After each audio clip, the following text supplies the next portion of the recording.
Hello students, मैं Pawan Kumar Chandrawal, lecturer electrical engineering, government polytechnic college Jhalawar से। आज आपको जो अपन EE 302 सब्जेक्ट है, यूटिलाइजेशन ऑफ इलेक्ट्रिकल पावर, उसमें अपन इससे पहले वाली वीडियो में अपन डिस्कस कर रहे थे कि जो अपना फर्स्ट चैप्टर के अंदर जो टॉपिक है सिलेक्शन ऑफ इलेक्ट्रिकल मोटर्स, उसके फैक्टर्स के बारे में अपन क्या कर रहे थे, डिस्कस कर रहे थे। ठीक है, तो अब तक अपन ने क्या किए थे, तीन फैक्टर्स को डिस्कस कर लिया था। इसमें फर्स्ट था आपका जो आपकी नेचर ऑफ इलेक्ट्रिकल सप्लाई है, कि आपके पास जो पावर सप्लाई उपलब्ध है वो कौन सी पावर सप्लाई उपलब्ध है उसके आधार पर।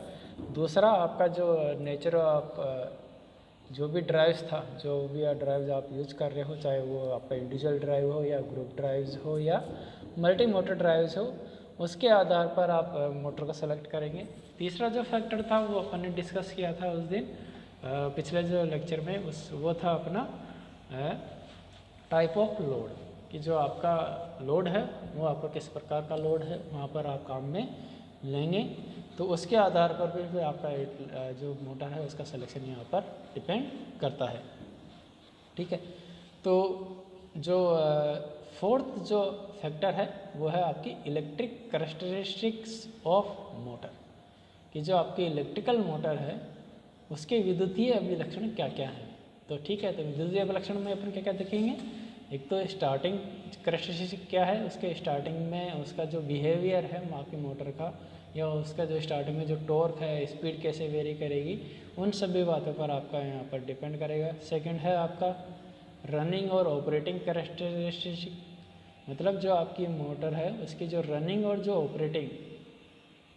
रनिंग या ऑपरेटिंग जो उसकी अभिलक्षण है उसके ऊपर आपका मोटर का सिलेक्शन डिपेंड करेगा। थर्ड आप देखेंगे इस केस में कि जो आपकी मोटर है उसमें किस प्रकार का आप स्पीड कंट्रोल मेथड अप्लाई कर सकते हैं, उसके में जो स्पीड कंट्रोल का मेथड है वो कौन सा है, साथ ही साथ उसमें जो ब्रेकिंग है आप कौन सी यूज में ले रहे हैं। तो ये चार फैक्टर्स पर आपका जो इलेक्ट्रिक कैरेक्टरिस्टिक्स है वो क्या करती है, डिपेंड करती हैं। तो सबसे पहले बात करते हैं अपन स्टार्टिंग कैरेक्टरिस्टिक्स की।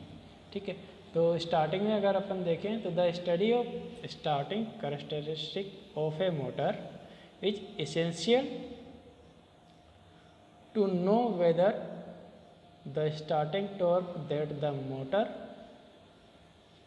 is capable of developing is sufficient to start and accelerate the motor and its load to the rated speed in a reasonable time or not। ठीक है, तो स्टार्टिंग में अपन क्या ध्यान में रखेंगे कि जो आप मोटर यहाँ पर सेलेक्ट कर रहे हैं वो स्टार्टिंग में इतना सफिशिएंट टॉर्क प्रोड्यूस कर रही है कि नहीं कर रही, जो कि आप मोटर को क्या करे, आपको रेटेड स्पीड पर ले जाए, साथ ही साथ लोड को भी रेटेड लोड पर ले जाए, और एक रीजनेबल टाइम में, मतलब एक आपके वांछित समय में ही उसको रेटेड स्पीड तक आपको जो भी आपका लोड है उसको लेके जा रही है या नहीं जा रही है। ठीक है, तो उसके ऊपर आपका ये जो स्टार्टिंग जो कैरेक्टरिस्टिक है वो आपका डिपेंड करता है।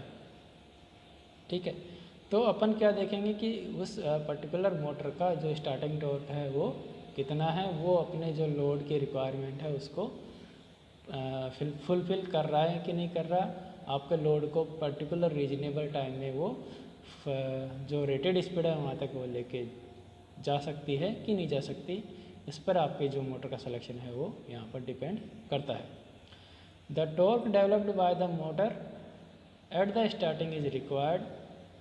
ठीक है, तो यहाँ पर जो स्टार्टिंग में जो टॉर्क डेवलप होगा मोटर का, वो यहाँ पर दो चीज़ों को ओवरकम करने का काम आता है। फर्स्ट है आपका overcome the initial static friction, जो इनिशियल स्टैटिक जो फ्रिक्शन होता है आपके विभिन्न मोटर पार्ट्स के बीच, उसको ओवरकम करना। दूसरा जो आपकी मोटर है उसको साथ ही साथ जो आपका लोड है उसको फुल स्पीड तक एक्सेलरेट करना। ठीक है, तो इन दो चीज़ों की पूर्ति के लिए आपका स्टार्टिंग टॉर्क क्या होता है, काम आता है। ठीक है, तो इसीलिए अपन कह रहे हैं कि इस जो आपका स्टार्टिंग टॉर्क डेवलप होना चाहिए उस पर्टिकुलर मोटर में, वो इतना होना चाहिए कि वो आपके इन दोनों चीज़ों की आपकी जो क्या कर सके, पूर्ति कर सके। इसके बाद सेकंड में अपन देख रहे थे रनिंग और या ऑपरेटिंग कैरेक्टरिस्टिक, मतलब अब रनिंग के टाइम में अपनी क्या रिक्वायरमेंट होगी, ठीक है। While studying electric behaviour of a machine under normal operating condition, the speed torque characteristic, speed current characteristic, losses, efficiency, magnetising current and power factor at various load are kept in view. मतलब आप यहाँ पर जो motor use कर रहे हैं उसका जो स्पीड और जो टॉर्क कैरेक्टरिस्टिक है वो कैसी है, स्पीड और करंट कैरेक्टरिस्टिक कैसी है, साथ ही साथ उसके अंदर लॉसेज कितने हो रहे हैं, उसकी एफिशिएंसी कितनी है, कितनी वो मैग्नेटाइजिंग करंट ले रही है, और साथ ही साथ उसका पावर फैक्टर कितना है, और ठीक है, इस पर भी डिपेंड करता है। और पावर फैक्टर भी डिफरेंट टाइप्स ऑफ लोड पर कितना है, ठीक है। तो इन सभी चीज़ों का यहाँ पर ध्यान में रखा जाता है किसी भी मोटर का सिलेक्शन के लिए, ठीक है।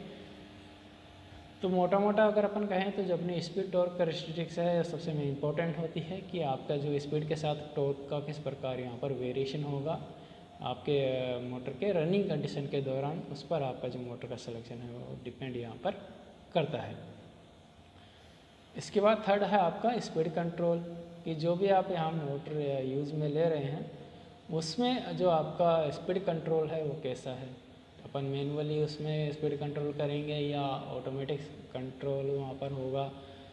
दूसरा, जो आपका स्पीड वहाँ पर आप यूज़ में ले रहे हो उसके कंट्रोल, तो उसका जो भी आपका इक्विपमेंट है या जो सर्किटरी है उसका परफॉर्मेंस वहाँ पर कैसा है, ठीक है। तो इन सभी चीज़ों पर आपका जो स्पीड कंट्रोल है वो डिपेंड करता है। तो स्पीड कंट्रोल भी एक फैक्टर है जिसके ऊपर आपका मशीन का सिलेक्शन डिपेंड करता है। Speed control means intentional change of the drive speed to a value required for performing the specific work process, ठीक है। स्पीड कंट्रोल की क्या आवश्यकता क्यों होती है, क्योंकि अपन को कई बार क्या होती है किसी पर्टिकुलर वर्क प्रोसेस के लिए अपन को पर्टिकुलर स्पीड की आवश्यकता होती है, तो उस स्पीड को अपन जानबूझकर या अपन इंटेंशनल स्पीड को कंट्रोल करना वहाँ पर आवश्यक रहता है। अपन ये नहीं कर सकते कि अपनी जो रेटेड स्पीड है हमेशा रेटेड स्पीड पर ही आपकी जो मोटर है वो हर वर्क प्रोसेस के लिए सूटेबल रहेगी। तो कई जो आपके वर्क प्रोसेस हो सकते हैं वो ऐसे हो जहाँ पर आपको रेटेड स्पीड से काफ़ी कम स्पीड की रिक्वायरमेंट आपकी आवश्यकता हो, तो उस केस में फिर आपकी स्पीड कंट्रोल आपका बहुत महत्वपूर्ण फैक्टर वहाँ पर होता है। This may be done manually by the operator और by means of some automatic control device, ठीक है। तो यहाँ पर जो आप स्पीड कंट्रोल करेंगे वो आपका यहाँ पर मैनुअली भी हो सकता है और कुछ पर्टिकुलर ऑटोमेटिक डिवाइसेस के थ्रू वो ऑटोमेटेड सिस्टम भी वहाँ पर हो सकता है, ठीक है। The nature of speed control requirement for an industrial drive depends upon its type, ठीक है। तो जो आपका नेचर है स्पीड कंट्रोल का वो आपका जो इंडस्ट्रियल ड्राइव है उसके ऊपर भी आपका ये डिपेंड करता है कि आप किस प्रकार का इंडस्ट्रियल ड्राइव वहाँ पर यूज़ में ले रहे हैं, उसके रिक्वायरमेंट पर भी आपका जो स्पीड कंट्रोल का नेचर है वो क्या करता है डिपेंड करता है। उसी के अकॉर्डिंग फिर आप वहाँ पर मोटर क्या करते हैं सेलेक्ट करते हैं। सॉरी, ब्रेकिंग लास्ट जो अपने इलेक्ट्रिक कैरेक्टरिस्टिक्स में जो अपना फैक्टर है वह है ब्रेकिंग, ठीक है। तो if the load is remove from an electric motor and supply to it to be disconnected it will continue to run for some time due to inertia, ठीक है। तो यदि अगर अपन जो अपनी इलेक्ट्रिक मोटर है उससे अगर अपन लोड हटा दें और जो उसकी जो पावर सप्लाई है उसको अगर अपन डिस्कनेक्ट कर दें तो भी मोटर क्या होती है कुछ समय के लिए वो आपके रन करती रहती है। और वो किस कारण करती है, उस पर्टिकुलर मोटर के इनर्शिया के कारण, ठीक है। तो कई जो आपकी रिक्वायरमेंट्स होती हैं, कई एप्लीकेशंस ऐसी होती हैं जहाँ पर आपको जो मोटर का ये जो वाला ऑपरेशन है, या अपन कह रहे हैं कि मोटर को अपन को क्विकली स्टॉप करनी पड़ती है। ठीक है, यदि अगर वो क्विकली स्टॉप नहीं होगी तो जो भी उस पर्टिकुलर मोटर से जुड़े हुए जो भी आपके पार्ट्स हैं, जो भी सर्किटरी है, मशीनरी है, वो आपके डैमेज होने की संभावना वहाँ पर रहती है। It is essential however in many cases that the motor and it's driven machine be stopped quickly. मतलब कई एप्लीकेशंस ऐसी होती हैं जहाँ पर आपकी जो मोटर है उसका क्विक स्टॉप होना बहुत ज़रूरी होता है। Based on the purpose for which braking is employed it is of the two type. ठीक है, तो ब्रेकिंग के पर्पज़ को, आपके जो भी पर्पज़ है उसको फुलफिल करने के लिए यहाँ पर दो प्रकार की ब्रेकिंग अपन काम में लेते हैं। Braking while bringing the drive to rest, कि दो रीज़न के लिए यहाँ पर ब्रेकिंग यूज में लेते हैं। पहला है कि आपका जो भी ड्राइव है उसको स्टॉप करने के लिए, जीरो स्पीड पर लाने के लिए। दूसरा braking while lowering the load, मतलब जब अपन लोड को घटा रहे होंगे उस दौरान आपको वहाँ पर ब्रेकिंग अप्लाई करना। ठीक है, तो ये उसी तरह से अपन समझ सकते हैं कि जैसे अपन बाइक में ब्रेक लगाते हैं तो ऑब्वियसली बात है कि अपन जो अपनी बाइक की स्पीड है उसको अपन घटाते जाएंगे, फिर अपन ब्रेक अप्लाई करते जाएंगे। ठीक है, तो इसी प्रकार जैसे जैसे अपन लोड कम करते जाएंगे उसी प्रकार अपन मोटर के ऊपर ब्रेकिंग भी अप्लाई करते जाएंगे। ठीक है, the main feature of satisfactory brake are that. ठीक है, अब जो आपके जो भी आप ब्रेकिंग वहाँ पर यूज़ करेंगे तो उसके क्या मेन फीचर्स होने चाहिए। The braking should be quick and reliable in action, मतलब जो आपकी ब्रेकिंग है वो क्या होनी चाहिए, क्विक होनी चाहिए। साथ ही साथ the braking must be controllable, जो आप ब्रेकिंग यूज में ले रहे हो वो क्या होनी चाहिए, कंट्रोलेबल होनी चाहिए, उसके ऊपर आपका कंट्रोल होना चाहिए। Some suitable means must be provided for dissipation of kinetic energy of moving parts of the motor and its driving machines. ठीक है, तो कुछ अरेंजमेंट आपका इस प्रकार होना चाहिए कि जो आपकी काइनेटिक एनर्जी है, जो भी आपके मूविंग पार्ट्स है उस पर्टिकुलर मोटर के अंदर, तो उसकी जो काइनेटिक एनर्जी है उसका डिसिपेशन आपका अच्छी तरीके से हो। ठीक है, तो जो काइनेटिक एनर्जी है उसका डिसिपेशन आपका कैसे होगा, हीट के रूप में होगा। तो उस हीट डिसिपेशन का आपके पास प्रॉपर वहाँ पर अरेंजमेंट होना चाहिए। Failure of any part of braking system must result in application of brakes. ठीक है, तो यदि आप जो सिस्टम आप यूज़ कर रहे हो ब्रेकिंग के लिए, यदि उस ब्रेकिंग सिस्टम में यदि कोई पार्ट फेल हो जाए तो आपका जो ब्रेकिंग है वो इस प्रकार होनी चाहिए कि ऑटोमेटिकली वो आपका ब्रेकिंग वहाँ पर क्या हो जाए, अप्लाई हो जाए। ठीक है, अप्लाई नहीं होगी तो क्या होगा कि अपना फिर उस पर्टिकुलर मोटर के ऊपर ब्रेकिंग का अपना कोई कंट्रोल नहीं रहेगा, क्योंकि जो आपका ब्रेकिंग सिस्टम था उसका एक पार्ट फेलियर हो चुका है, उसने काम करना बंद कर दिया है, तो अब आपका उस ब्रेकिंग के ऊपर कोई कंट्रोल उपलब्ध नहीं रहेगा। इसीलिए अपन कह रहे हैं कि जैसे यदि अगर आपका कोई ब्रेकिंग सिस्टम है उसके अंदर यदि कोई पार्ट फेल हो जाता है तो आपकी जो ब्रेकिंग है वो ऑटोमेटिक वहाँ पर अप्लाई हो जानी चाहिए। Braking torque can be applied either by mechanical break और इलेक्ट्रोडायनेमिकली। अब यहाँ पर जो आप ब्रेकिंग यूज़ करेंगे वो आपकी ब्रेकिंग मैकेनिकली भी हो सकती है या आपकी जो इलेक्ट्रिकली या इलेक्ट्रोडायनेमिकली भी वो आपकी ब्रेकिंग वहाँ पर हो सकती है। ठीक है, तो ये था अपना इलेक्ट्रिकल कैरेक्टरिस्टिक ऑफ जो आपकी मोटर है उसकी। इसके बाद अपन बात करें मैकेनिकली फीचर्स की। ठीक है, तो मैकेनिकली फीचर्स में अपन क्या क्या देखेंगे कि अपन देखेंगे कि टाइप्स ऑफ एनक्लोजर क्या है, टाइप्स ऑफ बियरिंग है, थर्ड है आपका ट्रांसमिशन ऑफ ड्राइव है, फोर्थ है नॉइज लेवल है और फिफ्थ है आपका इंसुलेटिंग मटेरियल। ठीक है, तो पहला अपन बात करें टाइप्स ऑफ एनक्लोजर। बात कर रहे थे मैकेनिकल फीचर्स की, तो इसमें फर्स्ट था अपना टाइप्स ऑफ एनक्लोजर। तो एनक्लोजर जो अपन यहाँ पर प्रोवाइड कराते हैं जनरली उसके दो प्रकार के पर्पज़ होते हैं।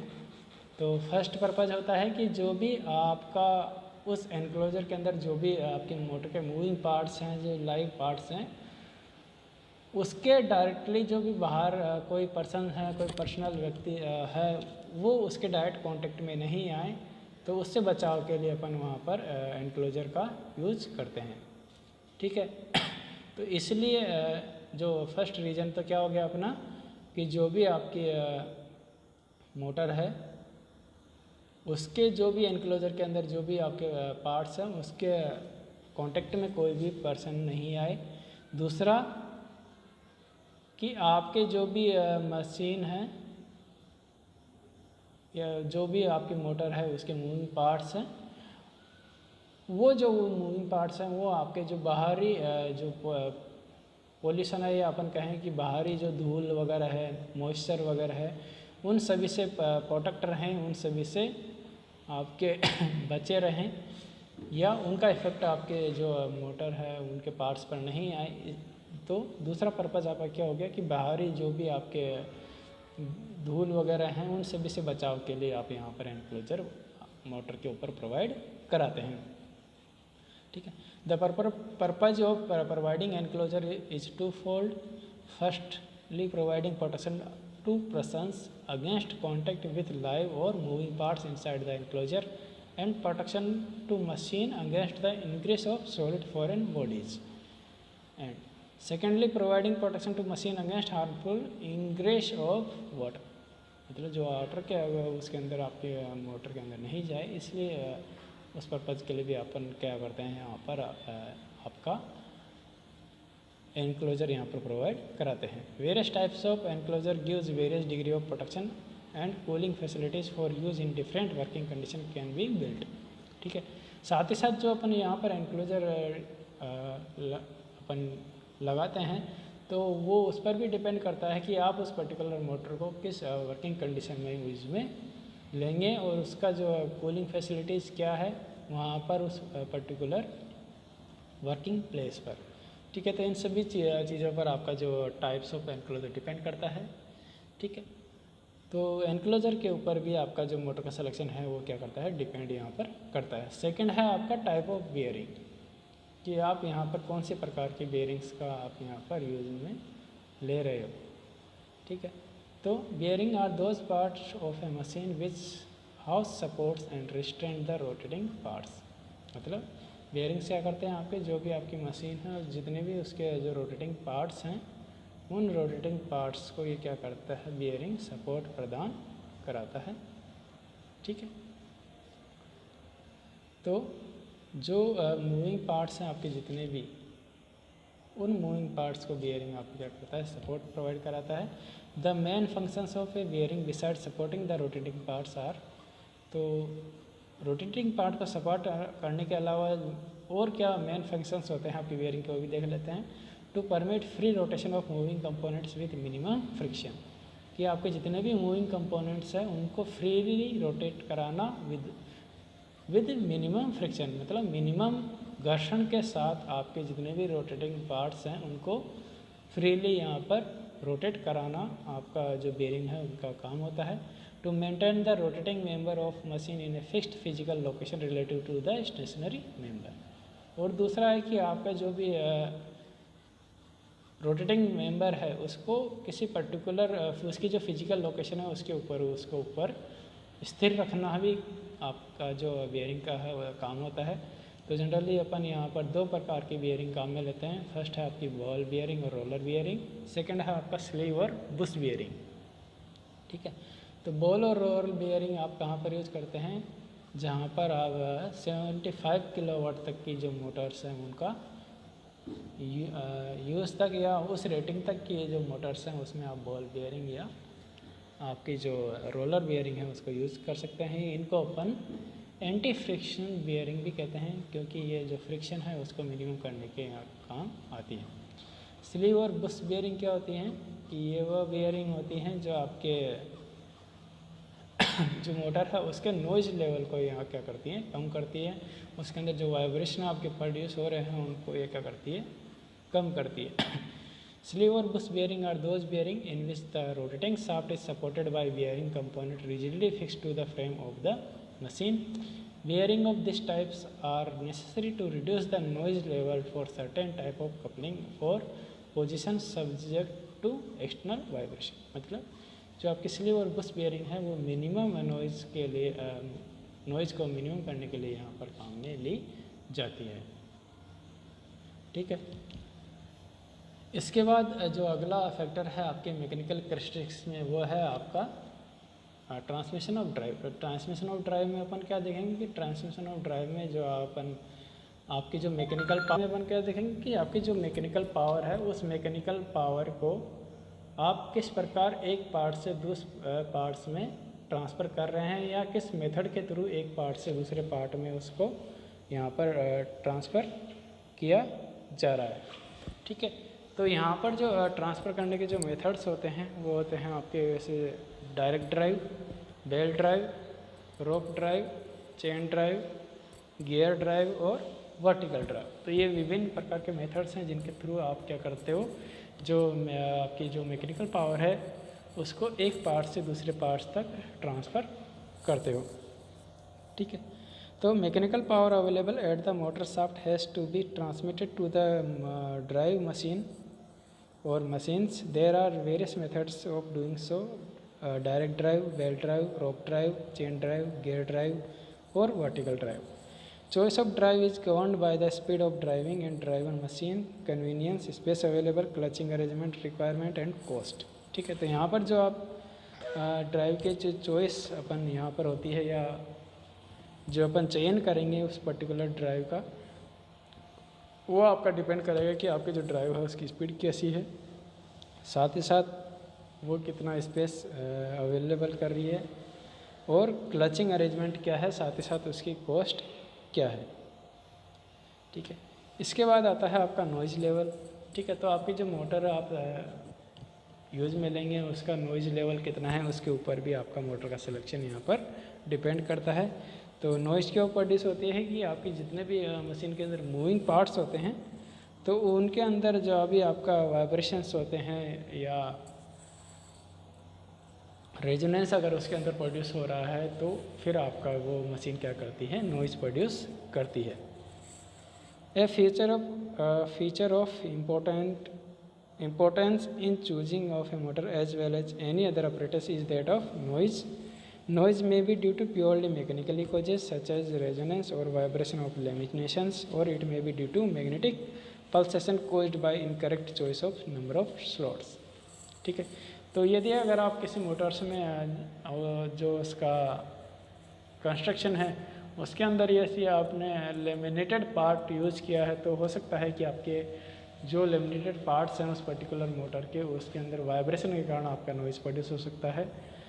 साथ ही साथ आपके जो यदि आपने उस पर्टिकुलर मोटर में जो नंबर ऑफ़ स्लॉट्स हैं वो अगर आपने प्रॉपर सेलेक्ट नहीं करे हैं या जो स्लॉट आप यूज़ में ले रहे हो इनकरेक्ट है तो वो मैग्नेटिक पल्सेस के कारण भी आपका वहाँ पर नॉइज़ प्रोड्यूस हो सकता है। तो कितना आपका नॉइज़ वहाँ पर प्रोड्यूस हो रहा है उसके ऊपर भी आपका मोटर का सिलेक्शन क्या करता है, डिपेंड करता है। इसके बाद है आपका इंसुलेटिंग मटेरियल कि आप जो भी इलेक्ट्रिकल इंसुलेशन के लिए जो मटेरियल यूज़ कर रहे हो किस क्लास का है। ठीक है, तो उसके क्लास के अकॉर्डिंग उसका जो फिर आपका जो टेम्परेचर है, बियरिंग टेम्परेचर, वो आपका वहाँ पर डिफाइन होता है। तो जिस वर्किंग एनवायरनमेंट के लिए आप वहाँ पर उस मोटर का चयन कर रहे हो तो उसके अकॉर्डिंग उसमें क्या होना चाहिए, आपका उसमें इंसुलेशन उसी क्लास का होना चाहिए। Insulating material are employed for providing electrical insulation between parts at different potentials। छठा है आपका size and rating of motor कि आपकी जो मोटर है उसका साइज़ क्या है, साथ ही साथ उसकी जो रेटिंग है, पावर रेटिंग, वो कितनी है, उस पर भी आपका जो मोटर का सिलेक्शन है वो डिपेंड करता है। Whether motor is to run continuously, intermittently और ऑन लोड साइकिल। ठीक है, तो आप यहाँ पर जो मोटर यूज़ करेंगे वो मोटर आपकी कंटिन्यूसली चलेगी या थोड़ा टाइम चलेगी, थोड़ा टाइम बंद रहेगी, फिर थोड़ा टाइम चलेगी, फिर थोड़ा टाइम बंद रहेगी, या लोड साइकिल के अकॉर्डिंग आपकी वो मोटर चलेगी। तो उसके जो ऑपरेशन है उसके ऊपर भी आपका यहाँ पर जो मोटर का सिलेक्शन वो डिपेंड करेगा, साथ ही साथ उसकी रेटिंग भी उसी के अकॉर्डिंग वहाँ पर डिपेंड करती है। वेदर ओवरलोड कैपेसिटी और पुल torques are sufficient.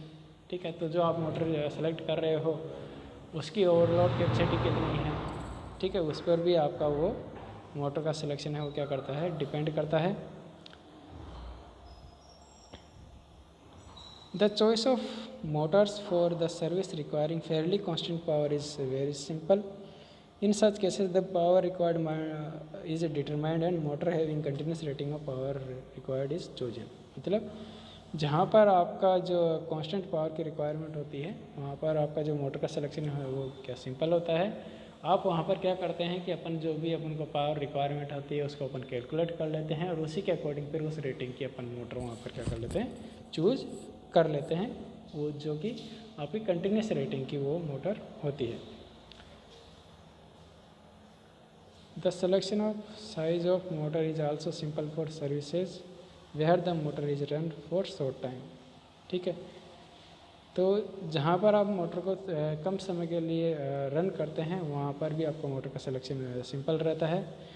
In cases where the load fluctuate और given cycle as in rolling mills colliery windows, the size of motor is determined accurately by finding the heating and cooling curves of motor। ठीक है, जहाँ पर आपका जो load है वो fluctuate करता है तो फिर वहाँ पर आप जो मोटर सेलेक्ट करेंगे वो किस प्रकार सेलेक्ट करेंगे कि वहाँ पर जो मोटर का साइज होगा वो आपका उसके हीटिंग और जो कूलिंग कर्व है उसके आधार पर फिर आपका वहाँ मोटर का साइज़ क्या होगा, डिफाइन होगा, डिसाइड होगा।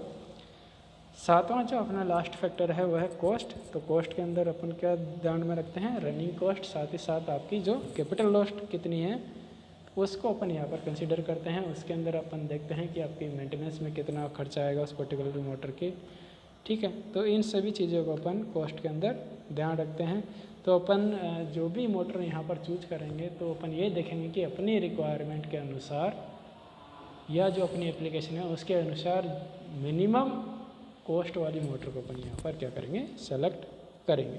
While considering the cost, the capital as well as running cost of motor should be considered.